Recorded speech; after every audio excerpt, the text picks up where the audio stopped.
예, 할렐루야. 예, 오늘 함께 예배하는 여러분들에게 주님의 평화를 빕니다. 저는 오늘 이제 구약 성서의 그 성서일과의 구약 말씀인 이사야 56장 1절부터 8절까지의 말씀을 준비했는데요. 아무쪼록 말씀을 나누는 이 시간이 복된 시간이 되기를 주님의 이름으로 축복합니다. 어, 최근에 그 사람들 사이에 많이 화제가 됐던 드라마 중에 모두가 자신의 무가치함과 싸우고 있다라는 박혜영 작가의 작품이 있었죠. 저는 사실 이렇게 드라마를 이렇게 그 처음부터 끝까지 이렇게 보기가 좀 힘든 어, 그런 환경이다 보니까 드라마를 잘 보지를 못하는데 그 드라마를 보진 저도 못했습니다. 다만 이제 하도 화제가 되어서 그 유튜브에 이렇게 짧게 요약된 것들을 이렇게 압축해서 만들어 놓은 거를 이렇게 몰아보기 형식으로 그냥 대충 봤어요. 대충 봤는데 어 이제 그래서 뭐 제가 그 드라마에 대해서 이렇게 아는 척하기가 좀 그렇지만 어쨌든 그 대충 본 그 드라마에서 좀 공감되는 부분이 있었습니다. 제목에서부터 크게 공감이 되었어요. 모두가 자신의 무가치함과 싸우고 있다. 그리고 그 주인공 황동만이라는 사람이 어 그 자기 동료들 또 주변 사람들에 비해서 자기가 어 '좀 쓸모없는 인간이구나.' 이렇게 자책하는 부분들, 이런 부분들이 좀 공감이 됐습니다. 실제로 우리가 우리 인생을 살다 보면 마음에 이렇게 서글픈 질문들이 생길 때가 있지 않습니까? 남들은 이렇게 번듯해 보이는데 나는 좀 초라하게 보이고, 그래서 세상이 정해 놓은 그런 자격에 미치지 못하는 그런 무가치한 사람이 아닌가, 그렇게 자책할 때가 있지 않습니까? 항상 그런 건 아니지만 때때로 그런 마음이 들 때가 있습니다. 저는 솔직히 그런 적이 있었고요. 또 그런 마음이 들 때 또 주변에 있는 지인들과 그런 마음들을 좀 서로 나누기도 한 적도 있었는데, 여러분들은 어떠신지 모르겠습니다. 오늘 우리가 읽은 말씀은 그렇게 스스로를 무가치하게 느끼는 사람들, 혹은 세상이 만들어 놓은 기준에 미치지 못한다고 생각하는 사람들, 그리고 겉으로는 이제 괜찮아 보이지만 사실 속으로는 그 남들이 잘 모르는 그 자신만의 결핍 때문에 이게 허우적대는 사람들, 그러면서도 자기는 괜찮아, 또 아닌 척하는 그런 사람들, 그런 사람들을 향한 말씀입니다. 본래 이사야 56 장은 그 바벨론 포로 생활을 마치고 끝내고 예루살렘으로 돌아온 이스라엘 사람들에게 주어진 말씀입니다. 제가 여러 번 이야기했지만 사실 그 이사야라고 하는 말씀은 우리가 좀 신학적인 배경을 가지고 이해를 하시는 게 좋습니다. 어 보면 주전 8 세기 예언자니까 이제 배경에서 선포된 말씀이 있는데, 갑자기 중간쯤 넘어가면 포로기 시대를 반영하는 말씀이 나오고, 그리고 오늘 이사야 56 장부터는 포로 이 기간을 끝내고 돌아온 어떤 시기를 반영하고 있단 말이에요. 그래서 이사야라는 선지자가 그 장구한 세월을 다 활동했다고 보기는 어렵죠. 그러면 나이가 어 인간의 나이가 너무 이제 말도 안 되는 나이니까. 그래서 학자들이 이게 좀 구분을 했어요. 그래서 이사야를 이사야 1 장부터 39 장까지는 진짜 이사야 선지자가 쓴 글이라고 생각을 하고요. 그 40 장부터 이제 55 장까지는 제2 이사야라고 부릅니다. 그래서 이사야라는 이름으로 이 성경에 묶여 있지만 어떤 익명의 예언자일 것이다, 이렇게 추정을 하고요. 그리고 오늘 우리가 읽은 이사야 56 장은 이제 제3 이사야라고 부릅니다. 그래서 이스라엘 백성들이 바벨론 포로 생활을 마치고 그리고 이제 그 돌아온 그런 시기를 반영하고 있는 말씀이죠. 자, 그러면 여러분, 당시 이스라엘 백성들의 마음이, 그렇게 돌아온 이스라엘 백성들의 마음이 어땠을까 한번 상상해 보시죠. 낯설고 물선 땅에서 오랜 시간 정말 고생했잖아요. 그런데 하나님께서 눈물겨운 해방의 약속을 주셨고 마침내 그토록 바라던 고향 땅에 그들이 돌아온 것입니다. 이때 얼마나 감격스러웠겠습니까? 시편 126편에 보면, 제가 개역개정 성경으로 제가 읽어 드릴게요. 이렇게 고백합니다.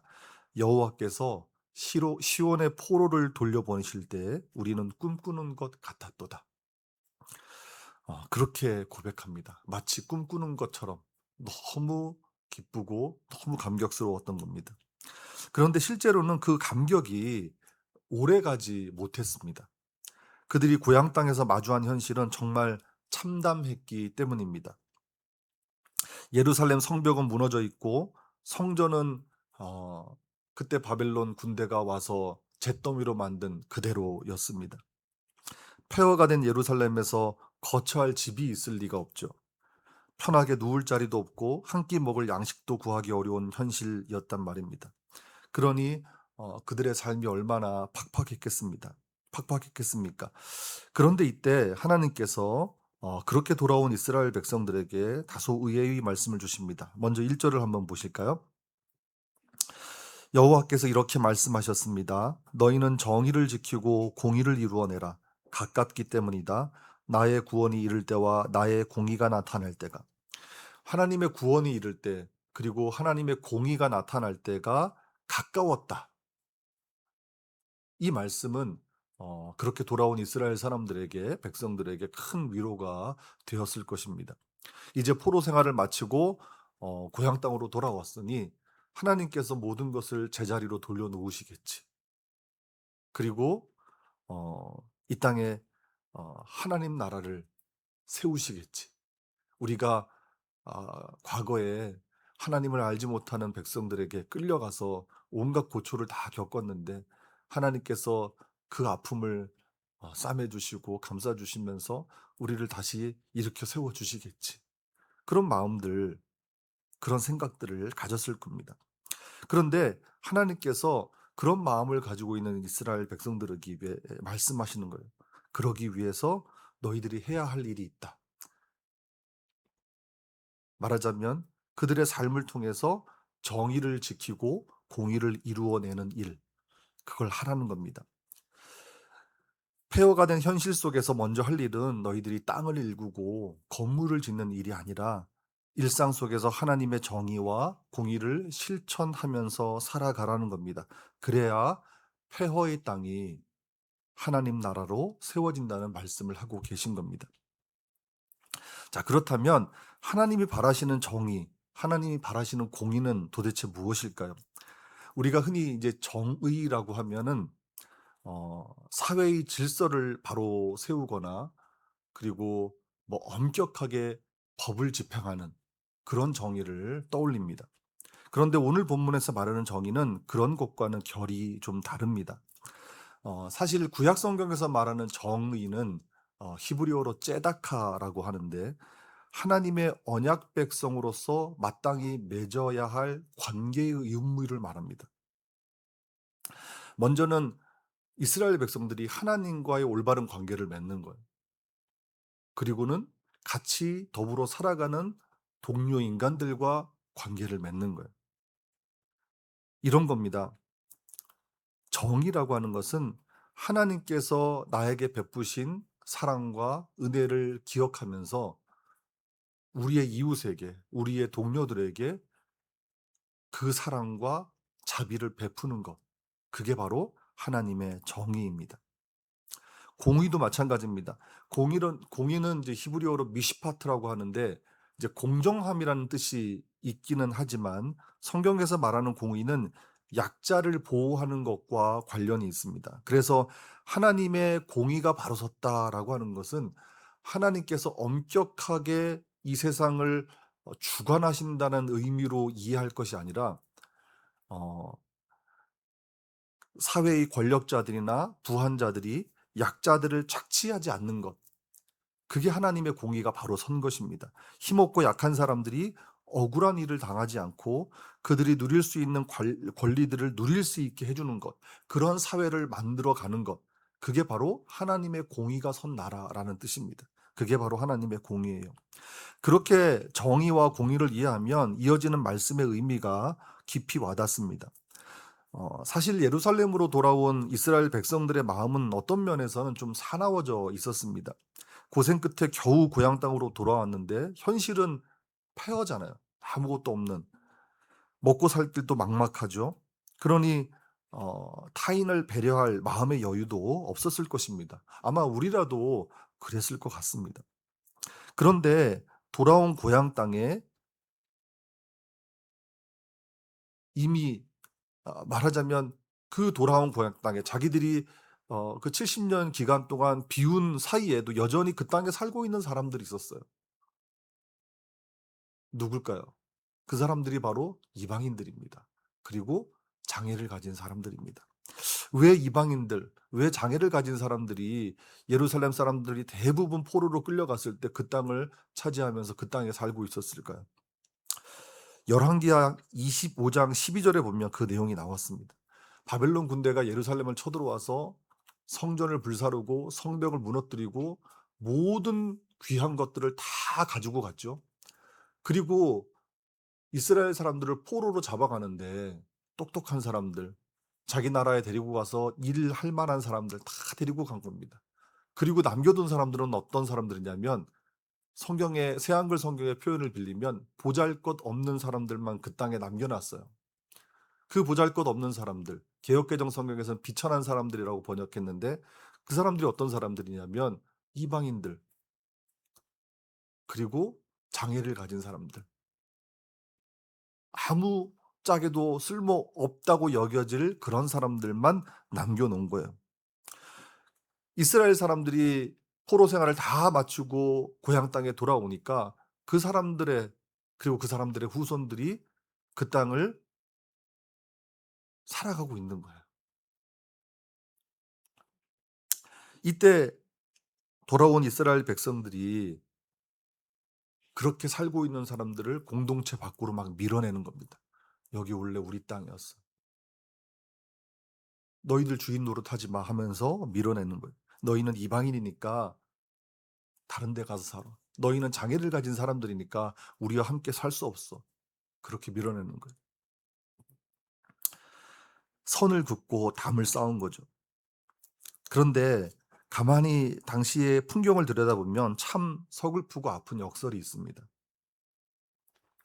고향으로 돌아와서 마음의 문을 닫아 걸었던 유대인들이나 그 땅에서 보잘것없다며 버려졌던 이들이나 사실은 모두 제국의 어 짓밟힌, 제국의 폭력에 상처받은 사람들 아닙니까? 고향으로 돌아온 이스라엘 백성들도 얼마 전까지 바벨론에서 이방인으로 살지 않았습니까? 같은 아픔을 겪었으면 서로를 보듬어 줘야 하는데 여유가 없고 삶이 팍팍해지니까 자기가 받은 상처로 남을 찌르게 된 것입니다. 물론 돌아온 백성들도 할 말은 있었어요. 왜냐하면 그들은 머나먼 타국 땅에서 그 포로 생활을 마치고 돌아오니까 '아 이제 우리가 하나님 뜻대로 살아야 되는구나. 하나님 말씀대로 살아야 되는구나.' 그런 마음들이 있었을 거예요. 그래서 그들이 그렇게 추앙했던 율법의 말씀들을 되새겼죠. 신명기 23장에 보면 이런 말씀이 실제로 있어요. "성기능 장애가 있는 사람들은 여호와의 총회에 들어오지 못한다." 부모 중 한 사람이 이스라엘 사람이 아니면 이스라엘 여호와께 모인 무리들에게 끼지 못한다. 그리고 모압 사람들, 암몬 사람들도 이스라엘의 총회에 들어오지 못한다라는 말씀이 실제로 있습니다. 그래서 그들은 그렇게 항변할 수 있어요. 우리가 말씀대로 거룩함을 지키기 위해서 그렇게 한 것입니다. 그렇게 항변할 수 있습니다. 그러나 신명기의 말씀이라고 하는 것은 그 시대에 제한적으로 주어진 말씀입니다. 마치 우리 갓 태어난 아기가 신생아실에서 이렇게 보호되는 기간이 있는 것처럼 이집트를 탈출한 직후에 이스라엘 백성들도 보호할 필요가 있었어요. 하나님 입장에서 보면. 여호와 신앙으로 이제 완전히 무장된 채, 그리고 어떤 유혹이나 핍박에도 흔들리지 않을 만큼의 견고한 신앙을 가져야 되는데 아직 그렇지 못할 때였기 때문에 그들을 지켜줄 필요가 있었습니다. 그래서 그러한 율법이 만들어진 거죠. 그런 울타리를 하나님께서 쳐 주신 거죠. 그런데 아기가 자라서 면역력이 생기면 어떻게 합니까? 신생아실 유리벽 안에 계속 있을 수 없잖아요. 엄마가 안고 밖으로 나오지 않습니까? 그리고 더 크면 이제 다른 사람들과 어울려서 살아가야 돼요. 오늘 이사야 56장의 말씀은 이스라엘이 이제 세상으로 나와서 이제 살아가야 한다는 말씀을 주시는 겁니다. 그래서 세상에서 어떻게 관계를 맺고 살아가야 하는지, 특별히 힘없고 약한 사람들을 어떻게 대해야 하는지, 그렇게 힘없고 약한 존재로 살았던 이스라엘이 힘없고 약한 사람들을 어떻게 대해야 하는지, 바벨론 땅에서 이방인으로 살았던 이스라엘이 이제 이방인들을 어떻게 대해야 하는지 말씀해 주시는 겁니다. 자, 그런데 그렇게 이스라엘 사람들에게 말씀을 주셨는데 그 땅에서 이미 살고 있던 이방인들, 그리고 장애를 가진 사람들, 아무짝에도 쓸모없는 사람처럼 여겨졌던 사람들은 어떻게 생각하고 있었냐면 3 절입니다. 이렇게 말씀하죠. 3 절에서 여호와와 함께하는 다른 나라 사람들은 이렇게 말하면 안 된다. 여호와께서 나를 그의 백성과는 정말 다르게 대하시는구나. 성기능 장애가 있는 남자는 이렇게 말하면 안 된다. 보라, 나는 말라버린 나무야. 바벨론 포로 기간 동안 이스라엘 땅에 남아 있던 사람들은, 이게 새한글 성경의 표현대로 하면 보잘것없는 사람들이고, 개역개정 성경의 표현을 빌리면 비천한 사람들입니다. 아무튼 사회에서 인정받지 못하는 사람들입니다. 그래서 그들은 이스라엘 사람들이 돌아오니까 불안한 거예요. 그들이 없는 70년 동안 그래도 우리가 좀 잘 먹고 잘 살 수 있었는데 이제 그들이 돌아왔으니 하나님께서 그들을 당신의 백성으로 인정하시니 우리는 찬밥 신세 되는 거겠지. 그리고 장애가 가진 사람들, 나는 이제 말라버린 나무처럼 되는 거지. 이렇게 생각했다는 거예요. 자신들을 무가치하게 여기는 그런 불안감이 엄습해 왔다는 거죠. 그런데 하나님께서 그들을 향해서 그렇게 하지 말라시는 거예요. 너희는 말라버린 나무처럼 쓸모없고 보잘것없는 사람이 아니야. 세상은 그렇게 여길지 모르지만 너희가 내 언약을 붙들면 너희를 존귀한 존재로 만들어 줄 거야. 지금 그 말씀을 하시는 거예요. 그게 4 절부터 7 절까지의 말씀입니다. 신명기 율법에서는 성기능 장애가 있는 사람들이 배제되었어요. 장애가 있는 사람들이. 하지만 이제 예언자가 선포하는 말씀은 그들이 언약을 붙들면 기념비와 이름을 내려주겠다고 약속하시잖아요. 그 이름은 아들들과 딸들보다 더 좋은 영원한 이름, 지워지지 않을 이름이라고 말씀하시는 거예요. 이렇게 놀라운 약속을 지금 해주시는 겁니다. 세상은 자격과 쓸모를 따져서 사람을 판단하고 배제하지만 하나님은 그렇게 하지 않으시겠다는 말씀입니다. 하나님을 사랑하는 그 마음 하나만 보시고 그들을 하나님의 가족으로, 하나님의 자녀로 품어주시겠다는 겁니다. 결국 이 말씀은 당시 이스라엘 공동체 밖에 있던 사람들을 품어주는 말씀이고요. 동시에 이스라엘 공동체가 그들의 울타리 밖에 있던 사람들을 어떻게 대해야 하는지를 알려주시는 말씀이에요. 말하자면 하나님의 정의와 공의를 구체적으로 실천하는 데 있어서 그렇게 너희들이 하찮게 여기는 사람들, 너희들이 보잘것없게 여기는 사람들을 너희들의 가족으로, 너희들의 형제로, 너희들과 함께 살아갈 사람으로 품어주라고 하시는 말씀이에요. 그게 하나님의 정의고 하나님의 공의라고 하는 거예요. 그런 사람들은 어떤 은혜가 주어집니까? 2절 말씀을 보십시오. 복 있구나. 이 일을 하는 사람은, 이 일을 굳게 붙잡는 인간은 그는 안식일을 지킨다. 속되게 만들지 않는다. 자기 손을 삼가 어떤 나쁜 짓도 저지르지 않는다. 하나님의 공의를, 하나님의 정의를 지키고 공의를 이루어내는 삶을 사는 사람은 복이 있다라는 거예요. 자, 그런데 여러분 7절이 굉장히 중요한 말씀입니다. 7절에 굉장히 중요한 말씀이 기록되어 있는데 우리 7절 말씀을 좀 다시 한번 우리 같이 한 목소리로 읽어볼까요? 시작. 그러면 내가 그들을 나의 거룩한 산으로 데려와서 나의 기도의 집에서 기뻐하게 하겠다. 그들의 다 태우는 제물들과 희생 제물들을 나의 제단에서 기꺼이 받겠다. 나의 집은 기도의 집이라 불릴 것이기 때문이다. 모든 민족을 위해서. 자, 우리가 이제 새한글 성경으로 이 7절 말씀을 읽으니까 어 굉장히 좀 낯설고 생소한 말씀처럼 느껴지는데, 여러분 이걸 개역개정 성경으로 읽으면요, 아, 이 말씀 이러실 거예요. 이제 개역개정 성경으로 제가 읽어 드리겠습니다. 내가 곧 그들을 나의 성산으로 인도하여 기도하는 내 집에서 그들을 기쁘게 할 것이며 그들의 번제와 희생을 나의 제단에서 기꺼이 받게 되리니 이는 내 집은 만민이 기도하는 집이라 일컬음이 될 것이라.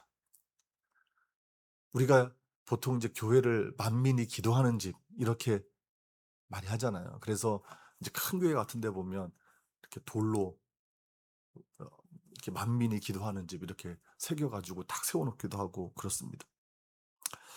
여기서 그 유명한 "내 집은 만민이 기도하는 집이라는 말씀이 나오는 거예요, 이사야 56장에서. 그런데 여러분 한번 생각해 보십시오. 진짜 성전을 성전되게 하는 것, 성전을 거룩한 성전되게 하는 그것은 과연 무엇일까요? 성전을 성전되게 하는, 성전을 거룩한 성전되게 하는 것은 과연 무엇일까요? 당시 백성들은 이렇게 생각했어요. 성전 건물을 크고 화려하게 다시 지어야 거룩한 하나님의 집이 된다고 생각했어요. 또 거룩함을 지키기 위해서 신명기 율법에 나온 것처럼 이방인들을 쫓아내고 그리고 장애인들을 배제하는 것이 거룩함을 지키는 것이라고 생각했어요. 자, 그런데 하나님은 나의 집은 기도의 집이 될 것이고 그 집은 모든 민족을 위해서 기도의 집이 될 것이라고 말씀하잖아요. 여기서 강조점은 기도가 아니라 모든 민족을 위해서입니다. 내 집은 만민이 기도하는 집이라고 했는데 여기서 강조점은 기도가 아니라 만민입니다.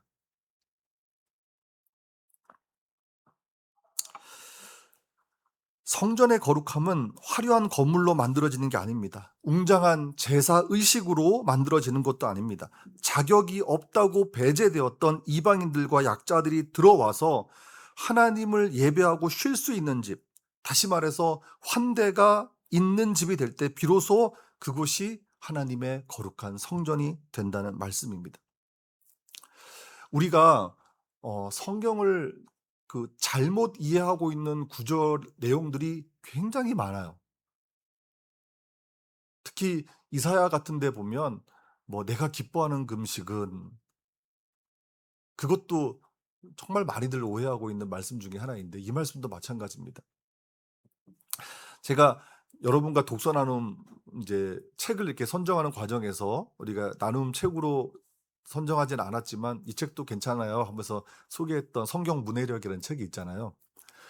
이제 거기에 핵심은 그거거든요. 그 성경의 말씀을 제대로 이해하려면 반드시 맥락을 살펴야 돼요. 그 말씀이 어떤 맥락에서 나왔는지를 살펴야 돼요. 그래야 하나님의 뜻을 제대로 파악할 수가 있습니다. 가령 사랑하는 남녀 사이에 우리 김영빈 형제, 김세원 자매 아주 따끈따끈한 사랑을 하고 있을 때 뭐 서로가 "아, 이 바보." 이랬다고 생각해 보세요. 그러면 그 바보라고 하는 말 속에는 상대를 비하하거나 깎아내리는 의미가 있는 게 아니에요. 정말 사랑하는 어떤 그 마음이 담긴 용어잖아요. 근데 그 바보라는 말만 탁 떼어 가지고 제가 얘한테 바보라고 그랬어요. 그럼 오해하는 거잖아요, 마음을. 지금 이 7 절의 말씀이 어떤 맥락에서 나왔습니까? 6 절의 말씀의 맥락에서 나온 거잖아요. 다른 나라 사람들. 하나님이 이스라엘 백성들은 특별 대우하시고 '나는 좀 하찮게 여기시겠지.' 생각하는 그 다른 나라 사람들을 에게 주시는 말씀이잖아요. 그 맥락에서 나왔잖아요. 여러분, 결정적으로 복음서에 보면 성전 정화 사건이 기록되어 있습니다. 사복음서 다 기록되어 있어요. 예수님께서 그 성전에서 물건 파는 사람들, 환전하는 사람들의 막 상을 뒤엎으시고, 아마 복음서에서 예수님이 그렇게 격노하신 모습을 보기가 어려운데 그렇게 예수님 막 분노하시는 모습이 성경에 기록되어 있잖아요, 복음서에. 그런데 여러분 마가복음 11장 17절에 보면 예수님께서 이사야 56장 7절의 말씀을 그냥 그대로 인용하십니다. 한번 찾아볼까요? 마가복음 11장 17절입니다.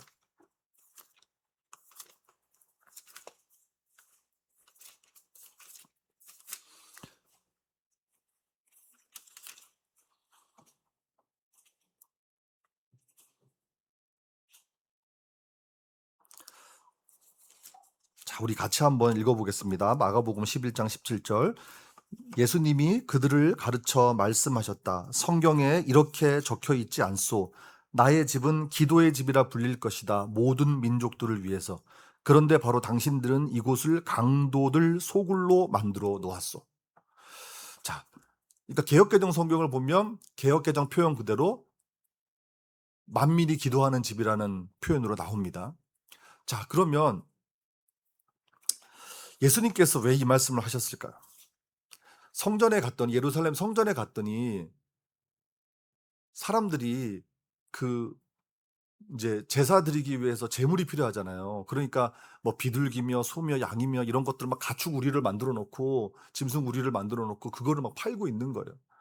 그리고 어떤 사람들 이제 그 동전으로 내야 되니까 그 환전을 해 주는 환전 상인들이 막 있는 거예요. 그러니까 막 시끌벅적하고 완전 시장통이에요. 교회가 그렇게 돼 버렸어요, 성전이. 그래서 예수님이 분노하셔서 그 상을 다 뒤엎으신 사건인데 우리는 보통 이 장면을 읽으면서 어떻게 생각하냐면 '야 성전이 기도하는 곳인데 야 이렇게 난잡하게 만들어 놓으니까 거룩한 성전을.' 그래서 예수님 화가 나셔 가지고 상을 엎으셨다고 생각합니다. 그런데요. 예수님이 상을 엎으셨던 자리가 어디냐면 이방인의 뜰이에요. 제가 그 PPT로 화면을 준비한다고 했는데 제가 깜빡했습니다만 예루살렘 성전의 평면도를 보면요. 인제 뜰문이 있어요. 그 뜰문을 통과해서 가면 이방인의 뜰이라고 하는 넓은 공간이 나옵니다. 그리고 성소와 지성소가 있는 건물이 나오는데 그 안으로 들어가면 여인의 뜰이 있고 이스라엘 성인 남성들의 뜰이 있고 제사장의 뜰이 있어요. 그러니까 구분해 놓은 거예요. 여기는 이방인들이 예배하는 곳. 여기는 여성들이 예배한 유대인 여성들이 예배하는 곳. 여기는 유대인 남성들이 예배하는 곳. 여기는 제사장들이 예배하는 곳. 이렇게 만들어 놓은 거예요. 이방인의 뜰은 바깥에 있었단 말입니다. 어쨌든 조금 차별적인 어떤 그런 구분이긴 하지만 이방인들도 하나님을 예배할 수 있고 하나님을 찬송할 수 있고 하나님께 기도할 수 있는 공간을 성전이 만들어 놓은 거예요, 성전에. 그런데 그 매매상들, 환전상들이 이방인의 뜰에서 장사를 하고 있었어요. 거기를 가득 메워서.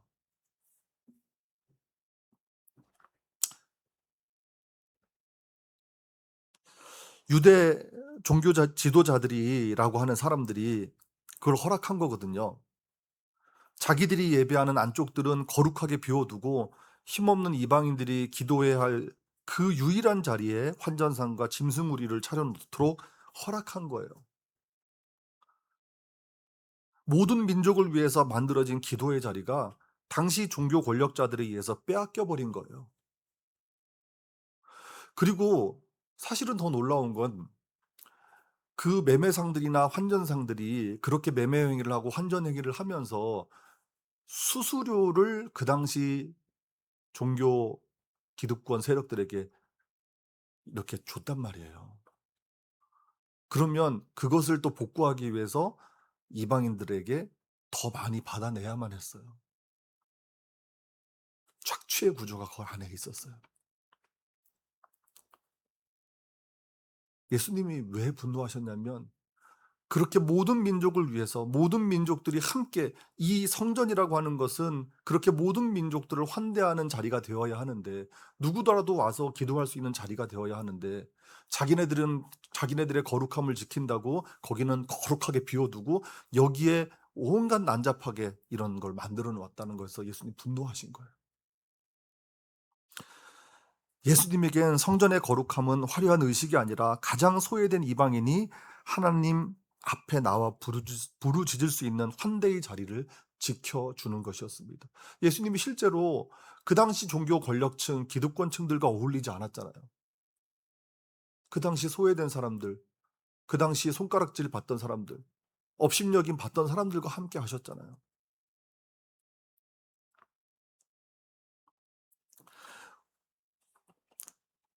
오늘날의 성전인 우리 교회 돌아보게 됩니다. 우리는 교회의 거룩함을 어디서 찾고 있습니까?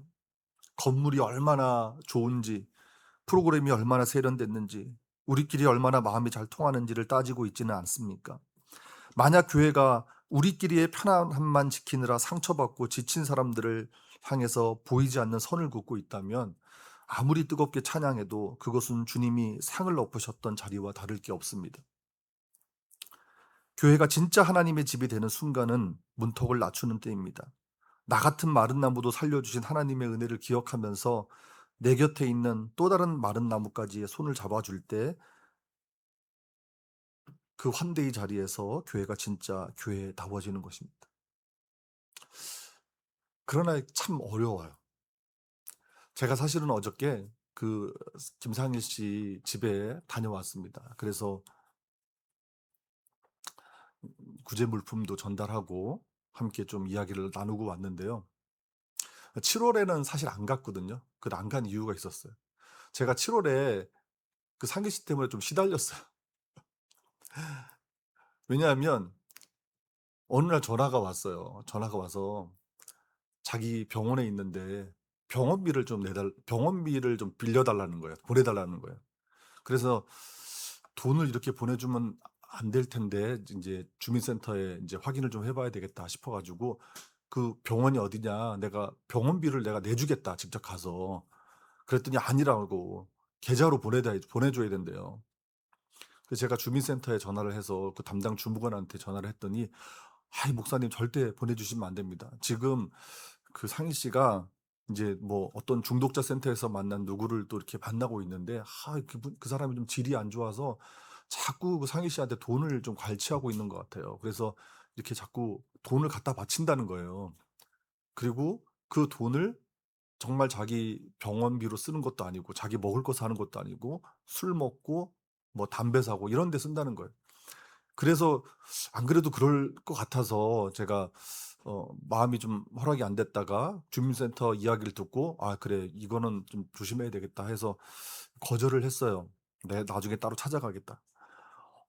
그런데 한 일 주일 동안 전화가 얼마나 많이 오는지 이를 못할 지경으로 전화가 오는 거예요. 문자도 "형님 계좌번호는 이렇습니다. 여기로 돈 보내주십시오." 그래서 7 월에는 제가 저 어떤 생각이 들었냐면 '야 이게 누군가를 돕고 함께하는 삶이 참 쉽지 않구나. 이게 때로는 좀 시달릴 때도 있구나.' 너무 전화가 많이 와 가지고 제가 막 그 주무관한테 하소연했어요. 그리고 좀 잠잠해지고 나서 하니까 좀 뜸해지더라고요. 그리고 제가 어저께 방문했습니다. 집이 좀 더러워져 있더라고요. 살도 많이 빠졌어요. 그래서 제가 다음부터 또 그렇게 전화하면 나 안 찾아올 거라고 그랬더니 "죄송합니다. 다시는 그런 일이 없겠습" 그 왜 자꾸 누구한테 돈 갖다 주고 이러지 말라고. 이제 그랬더니 자기가 먹고 싶은 것들 다 얘기를 하더라고요 어저께는. "삼계탕도 먹고 싶어요. 뭐도 먹고 싶어요. 뭐도 갖다 주세요." 그래서 그거 다 사다 줬습니다. 제가 어떤 생각을 했냐면 '참 쉽지 않구나.' 그러나 그럼에도 불구하고 그 쉽지 않은 길을 가는 것이 '하나님의 백성으로서의 삶이구나.'라는 생각을 했습니다. 여러분 오늘 8절 말씀에서 하나님 이렇게 말씀하십니다. 주 여호와의 말씀입니다. 여호와께서 쫓겨난 이스라엘 사람들을 모아들이십니다. 내가 여전히 사람들을 이스라엘로 모아들이겠다. 그래서 모아들여진 이스라엘 사람들이 많아지게 하겠다. 하나님은 쫓겨난 사람들을 모으시는 분입니다. 세상에서 자격 없다고 밀려난 이들을 하나하나 찾아가서 품어 주시는 분이 하나님이십니다. 그리고 이미 들어온 우리들만으로 만족하지 않으시고 지금도 울타리 밖에서 서성이는 또 다른 쫓겨난 자들을 향해서 손을 뻗고 계십니다. 우리 역시 원래는 그 울타리 밖에서 우리의 쓸모없음을 자책하면서 울고 있던 마른 나무들 아니었습니까? 그런 우리를 예수님이 십자가의 품으로 넉넉하게 환대해 주셨기 때문에 오늘 우리가 이 자리에 있는 줄 믿습니다. 음. 사랑하는 성도 여러분, 이제 우리가 그 환대의 문이 되어 주었으면 좋겠습니다. 나에게 찾아오는 이웃들을 향해서, 삶의 무게에 지쳐 있는 이들을 향해서 마음의 문을 조금 더 열어주는 우리가 되었으면 좋겠습니다. 세상이 그어놓은 자격의 선을 지워버리고 서로를 넉넉하게 안아줄 때 우리가 모인 이 자리가, 그리고 우리의 삶이 비로소 만민이 기도하는 따뜻한 하나님의 집이 될 것이라 믿습니다. 이번 한 주간 배제의 담을 쌓는 사람들이 아니라 환대의 다리를 놓는 삶을 살아가시는 저 여러분들 되기를 주님의 이름으로 축복합니다. 우리 찬송가 208장 찬송하겠습니다.